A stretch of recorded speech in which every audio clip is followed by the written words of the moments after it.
Ассалаумағалейкум ардақты ағайын, қадірменді көрермен қауым, бұл Аладоп YouTube арнасы және оның авторы мен Ермұхамед Мәулен. Осы жақында өткен Қазақстан Премьер-лигасының 13-ші тур ойындарына шолу жасаймыз. Оларға да азды кем тоқталамыз. 14-ші тур ойындарда басталайын деп жатыр 28 күні, сондықтан ол матчтарға тоқталамыз.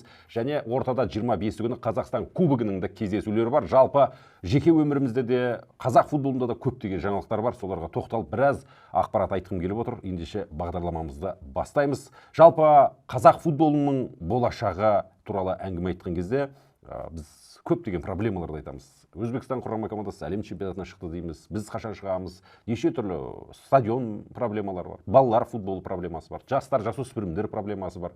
Футболда проблема жетеді жалпы. Ешқашан тоқтаған емес, таусылған да емес. Ал сол қазақ футболының осы болашағы қандай деп менен сұрайтындар бар. Қазақ футболының болашағы жалпы жарқын күндері өте аз, өте таяз деп ойлаймын. Мына менің шашым секілді. Мінекей 3 жылға жуық шаш өсіріп, осылай неше түрлі стильде жүрдік. Енді мінекей осылай бір жаңарып қалуды реттестіріп жатқан жайымыз бар. Шашымызды алып, осылай кішкене қазақ футболына да жаңа бір тың идеямен, тың серпіліспен келгім келіп отыр. Қазіргі түр келбетім мінекей осындай, қадірменді ағайын. Қазақстан Премьер-лигасында әр тур сайын бір келісілген матч болып жатады. Жалпы келісілген матчтар бойынша Қазақстан футболы әлемде 4-ші орында. Сіз оны ұмытпаңыз. Ал біздің Қазақстан Премьер-лигасын былай қойып, бірінші лига туралы айтпай қояйық. Ол жерде 2 матчтың бірі келісілген ойын секілді болып көрінеді. Арасында таза ойындар да бар дегендей. Бірнеше командамыз ұсталып қалған, келісілген матчтар ойнап. 5 футболшы шеттетілген деп білесіздер. Сондықтан мұндай жағдай жиі орын алып тұрып жатса, оны таңғалмаңыздар, қадірменді ағайын. Енді жалпы шолумыз осындай. Қатты бір 13-ші турда мен төрешілікке байланысты бір қателік көре қойған жоқпын. Бәрі шамамен біз күткендей ойындар, қатты бір сенсация бола қойған жоқ. Енді осы 14-ші турда қауіпті болуы мүмкін ау, осы ойында мынандай болып кетеді ау деген ойындар болса, біз оны анықтаймыз, айтамыз. Міндетті түрде ешқандай да жасырмаймыз. Осындай проблемалар бар екен.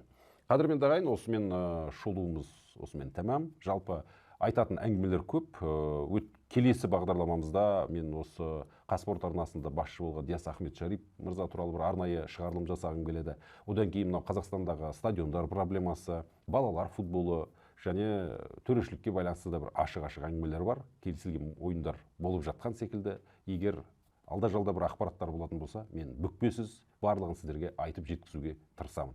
Сонымен қатар осы бағдарламаның соңында айта кетуім керек. Мен Қазақстан футбол федерациясында жұмыс істедім 4 жылға жуық.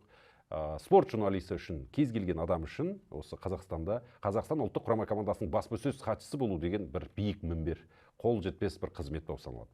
Спорт журналистикасында сондай еді бұрыннан. Мен сол қызметке қолым жетті. 4 жылға жуық Қазақстан футбол федерациясында жұмыс істедім. Коммуникациялар бөлімінің департаментінің басшысы болдым. Одан кейін Қазақстан футбол федерациясы президентінің кеңесшісі де болдым. Әділбек Жақсыбековпен де, Әділет Назарбайұлы Бәрменқұловпен де жұмыс істедім. Одан кейін Марат Омаров мырза да президент болған кезде де Қазақстан ұлттық құрама командасының баспасөз хатшысы болып та жұмыс істедім. Бірақ осының барлығының да аяқталатын сәті болады. Жанкүйерлер мені түсінеді ғой деген ойдамын. Жанкүйерлердің алдында арым таза, ешкімнің арын аттаған жоқпын.